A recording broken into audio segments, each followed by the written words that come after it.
everyone. My name is Tressie and I want to become a chess champion. Would you like to learn this incredible game with me? Today, we're going to learn together the 5th lesson in this booklet. But before we start, I've got a little joke for you. Do you know what kind of key opens a banana? No. You don't know? Well, it's simple. A mon key. Okay, I'm concentrating. Today we're going to learn together how to make your opponent's pawn structure bad enough to win in the endgame. There are several pawn structures that are bad in general. Of course, there are exceptions, but at our level, we're going to try to take advantage of the first one I'm going to show you, doubled pawns. Take a look at this position.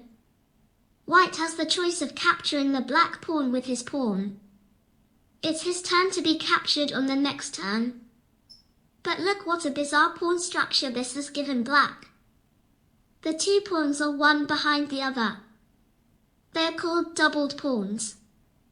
And that's very bad for black, because the pawn behind is blocked and can't advance because of its own teammate. The white king can easily approach and capture them both. He moves forward. I'm just around the corner. And voila, he eats them both.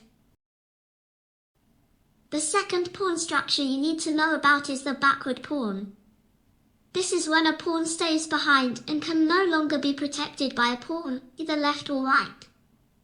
You see, in this position, white advances his little pawn and blocks 2 black pawns on his own.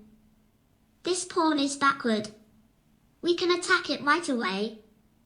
Black will have to defend, so we can easily win the game. The third pawn structure I wanted to show you today is the isolated pawn.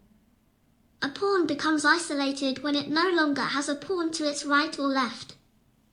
It's all alone, isolated. There are 3 things you need to do to capture an isolated pawn. The first is to control the square directly in front of the isolated pawn, so that it can no longer advance. Indeed, whoever has the isolated pawn must absolutely try to move it forward to exchange it before losing it. The second thing to do is to try to exchange the queens.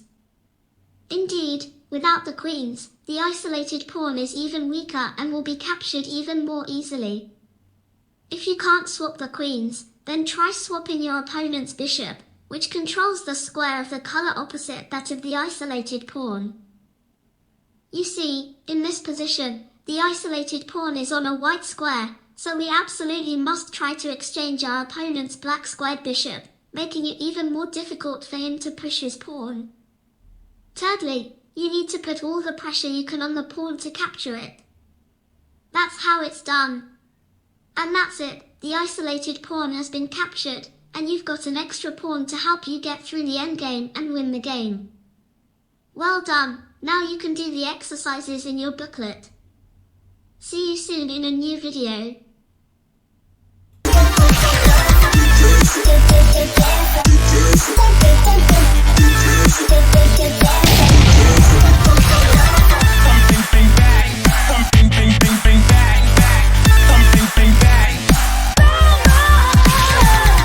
Bing, bing.